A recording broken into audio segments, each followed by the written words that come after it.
MTV news Kannada ವಾಹಿನಿಗೆ ಸ್ವಾಗತ.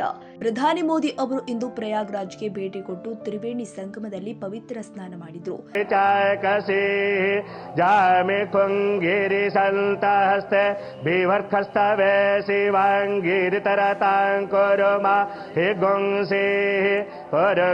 ಜಗತ ಶಿವೆ ನವಚಸ ತ್ವಗಿರಿಸಾ ಬದಾಮಸಿ ಯಥಾನ ಸರ್ವಮಿಜ್ಜಗದ ಯಚ್ಮಗುಂ ಸೋಮನ असत अधिवोचदाधिवक्ता प्रथमो दैव्यो भिखक अहिंस सर्वंजम नाम कर दियर पर सब कुछ तेरा कुछ नहीं मेरा चलता है तुझको मां संसार के मन में बसा कर तेरी मूर्ति उतारू मैं मैया तेरी आरती वेद तेरी महिमा गाए संत करे ध्यान नारद गुणगान करे चेड़ ಕೇಸರಿ ಶರ್ಟ್ ಮತ್ತು ಟ್ರ್ಯಾಕ್ ಸೂಟ್ನಲ್ಲಿ ಧರಿಸಿದ ಪ್ರಧಾನಿ ಮೋದಿ ಆರತಿ ನೀಡುವ ಮೊದಲು ತ್ರಿವೇಣಿ ಸಂಗಮದಲ್ಲಿ ರುದ್ರಾಕ್ಷಿ ಮಣಿಯನ್ನ ಹಿಡಿದುಕೊಂಡು ಸಂಸ್ಕೃತ ಮಂತ್ರವನ್ನ ಪಠಿಸುತ್ತಾ ಪ್ರಾರ್ಥನೆ ಸಲ್ಲಿಸಿದರು.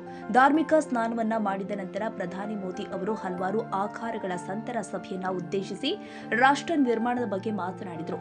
ಪ್ರಧಾನಿ ಮೋದಿ ಅವರು ಉತ್ತರ ಪ್ರದೇಶ ಮುಖ್ಯಮಂತ್ರಿ ಯೋಗಿ ಆದಿತ್ಯನಾಥ್ ಅವರೊಂದಿಗೆ ಏರಿಯಲ್ ಘಾಟ್ನಿಂದ ಮಹಾಕುಂಭಕ್ಕೆ ದೋಣಿ ವಿಹಾರ ತೆರಳಿ ಪವಿತ್ರ ಸ್ನಾನ ಮಾಡಿದರು.